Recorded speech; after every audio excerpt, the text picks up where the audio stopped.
মানুষ অপচয় করে বেশি এই পল্লী বিদ্যুৎ আসাতে আর বাড়ি বাড়ি মোটর হওয়াতে যদি খালি পানি কিনা খাওয়ান লাগতো তাহলে মানুষের কিন্তু গোসলও করতো না এই করতে। আর গোবর কথা আমার কষ্ট হয় তখন যে গরু করে যে গোবর মানে পানিতে ধুয়ে ফেলাই দেয়।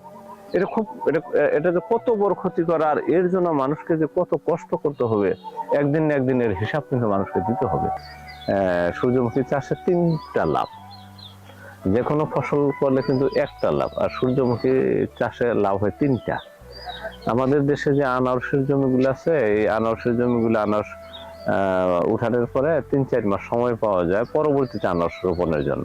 এই মাঝখানে এই 3 মাসে সূর্যমুখীর ফসলটা চাষ করা যায়, সেই চিন্তা আমরা মাথায় রেখে। আর আমাদের যে জায়গাটা, এটা হলো মধ্যপুর ট্র্যাকের মাটি। এই মাটিটা মিনিমাম 130 থেকে 35 প্রকারের ফসল উৎপাদন করা যায়।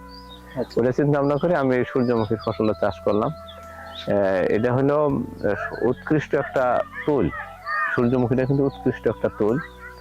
এটা অর্গানিক উপায়ে করা যায়। কেন? এখানে কোনো কীটনাশকের প্রয়োজন হয় না, কোনো সারের প্রয়োজন হয় না। আমি এখানে জমিটা চাষ করে জৈব সার দিয়ে এটা আমি আবাদ করেছি, মাশাআল্লাহ ফলনটা খুব ভালো হয়েছে। তাহলে আমি লাভবান হইলাম। আমি আগে বলছি 3টা লাভ এখানে কেমনে। আরেকটা লাভ হইলো যে এখানে এই সূর্যমুখী চাষের ফলে মাটিটা আরো উর্বর হবে, মাটিটা আরো উর্বর হবে। এগুলো এটা। আর তৃতীয়ত যে লাভটা, সেটা হলো এই সূর্যমুখীর বাগান এসে মানুষের যে নির্মল একটা আনন্দ পায়, এটা কিন্তু শেষ করা যাবে না। আবার আমি এক জমিতে কখনো 2টা ফসল ফলাই না, এক বছরে আমি কোনোদিন 2 ফসল ফলাই না। আমি এই যে সূর্যমুখী করছি, 5 বছরের মধ্যে এই জমিটা আর সূর্যমুখী করবো না, আরেকটা যে করবো। আমার কৃষিটা হলো কি, আসলে মানুষের কৃষি তো করে শখের বশবর্তী, আমি করি পেটের দায়ে কৃষি। আমি 97-এ ইংরেজি বিষয়ে চাকরি ছেড়ে দিয়ে কৃষি চাইছি। আমার ঝুঁকিটা কিন্তু আলাদা, আমার ঝুঁকিটা কিন্তু আলাদা। আর আমি এইটুকু বলতে পারি যে বাংলাদেশের যত গ্রেডের চাকরিজীবী আছে না কেন, বৈধ ইনকাম নিয়ে আসলে পরে কৃষকের সাথে কেউ পারবে না। বৈধ ইনকাম নিয়ে আসলে পরে তারপরে ওই এই আবিজাবি ইনকাম করে যায়, ওইটা তো হইলো অন্য বিষয়। কিন্তু নিখাত ইনকাম নিয়ে যদি কেউ আসে, আর কেউ যদি ভালোভাবে কৃষি প্রজেক্ট পরিচালনা করে, তাহলে তার সাথে পারাটা কঠিন ব্যাপার আছে। কারণ আমরা মাটির সাথে থাকি, মাটি কাউকে শোষণ করে না, বরং মাটিকে শোষণ করে আমরা ফসল উৎপাদন করি। আমার মাটিকে আমার কিছু দিতে হয় না। পরিপূর্ণভাবে যদি আমি মাটির গুণাগুণ বুঝি, আমি যদি মাটির ভাষা বুঝি যদি আমি ফসল উৎপাদন করি, তাহলে সে ফসলে কোনো দিনই লস হবে না, এবং পৃথিবীতে কোনো পেশাই কৃষির সাথে পারবে না। মানুষ অপচয় করে বেশি এই পল্লী বিদ্যুৎ আসাতে আর বাড়ি বাড়ি মোটর হওয়াতে যদি খালি পানি কিনা খাওয়ান লাগতো তাহলে মানুষের কিন্তু গোসলও করতো না এই করতে। আর গোবর কথা আমার কষ্ট হয় তখন যে গরু করে যে গোবর মানে পানিতে ধুয়ে ফেলাই দেয়।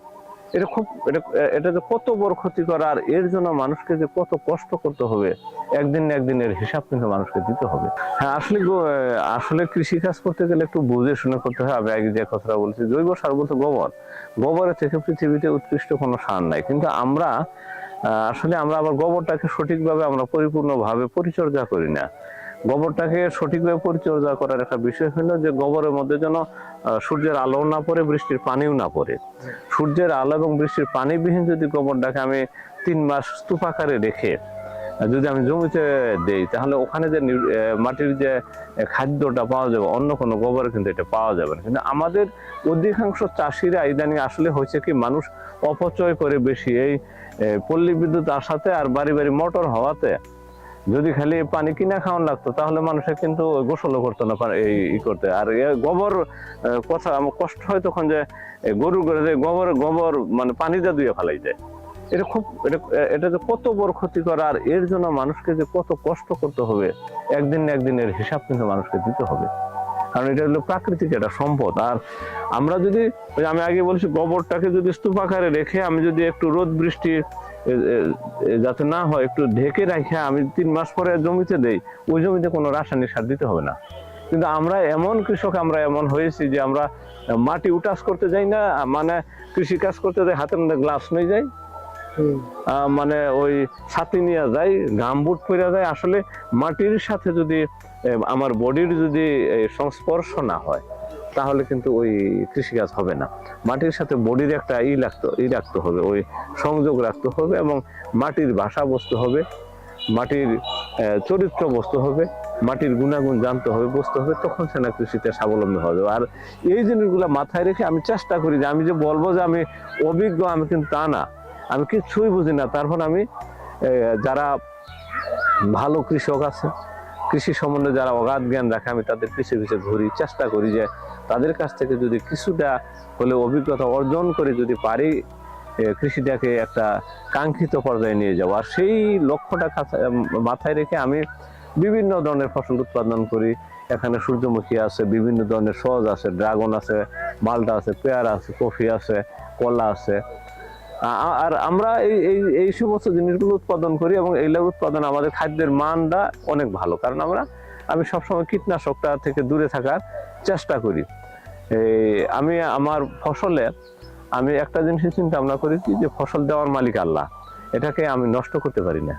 নষ্ট না করে যতটুকু সম্ভব ওইটুকুর মধ্যে আমি করি, এবং এই করার পরে আল্লাহর কাছে আমি হাজার শুকরিয়া যে কৃষিতে যে লাভ করা যায়, কৃষি কাজ করে যে সম্মানের সহিত বসবাস করা যায়, কৃষি কাজ করে যে সচ্ছলতা পাওয়া যায়, আল্লাহ তাআলা আমাকে এই কৃষি কাজের মাধ্যমে সবকিছু দিয়েছে। তাই আমি যারা আছে আমি তাদেরকে একটা কথাই বলবো, যে মাটির ভাষা বুঝে প্রকৃতির সহযোগিতা নিয়ে আমরা যদি কৃষি কাজ করি, তাহলে এই দেশটা সোনালী ফসলে ভরে উঠবে, এবং আমরা সবাই সুখে, শান্তিতে, সমৃদ্ধিতে বসবাস করতে পারবো।